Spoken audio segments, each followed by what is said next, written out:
मुनि बेस धर जो न राम बन मोर मरण राउर अजस।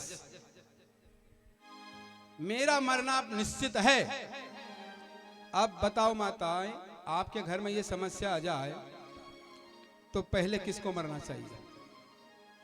पति को मरना चाहिए या पत्नी को मरना चाहिए? बोलो।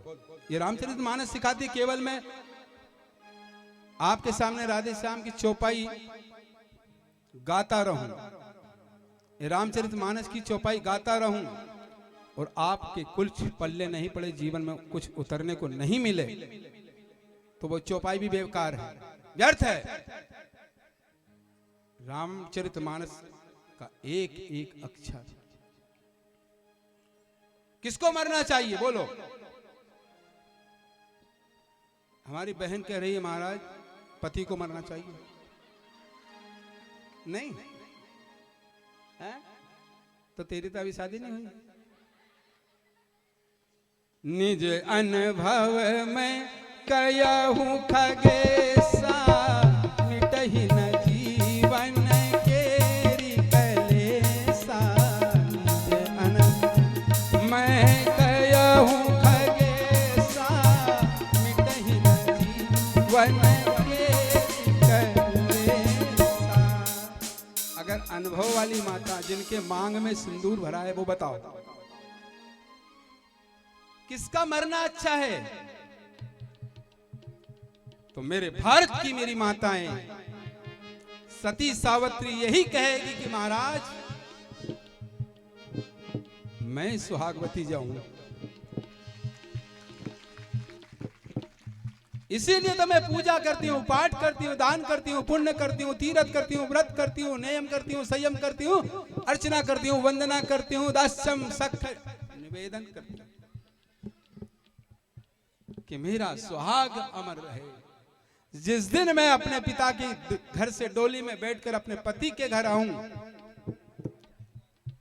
उस जगत नियंता सर्वशक्तिमान भगवान से, मां रेवा से यही प्रार्थना करता हूं कि इस घर में मैं डोली में बैठ के आई हूं और अंतिम समय में अपने पति और अपने पुत्र के कंधे पर बैठ करके नर्मदा जी जाऊं।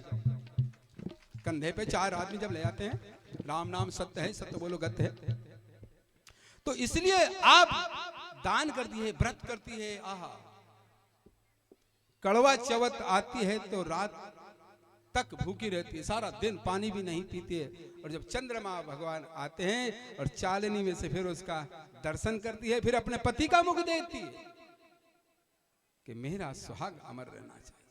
और यहां समस्या ये आ गई कि कैकेयी कह रही है कि अगर तुम राम को बन जाने से रोकोगे तो मैं मर जाऊंगी। आज का व्यक्ति होता तो क्या कहता? बोलो। माधव सिंह दादा कहां हैं?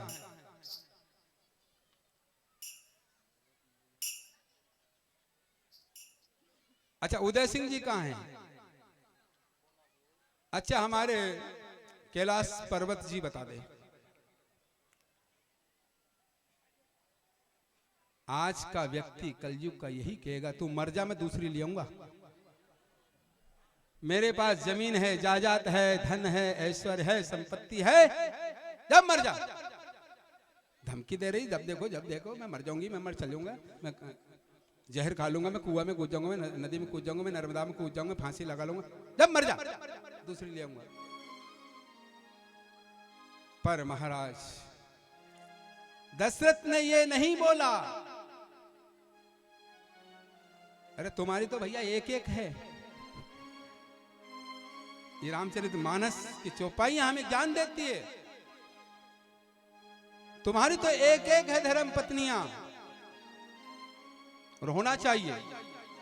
वो एक समस्या आती है कि भाई अब वो बन से ही डूब जाएगा यार, क्या करें।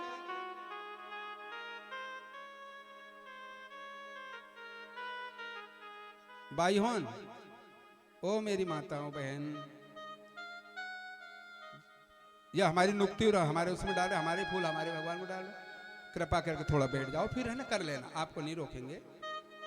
क्योंकि सनातन धर्म की ध्वजा अगर लहरा रही है तो इन माताओं के बल पर ही लहरा रही है। तो मैं प्रार्थना कर सकता हूं, और तो अधिक कुछ नहीं कह सकता।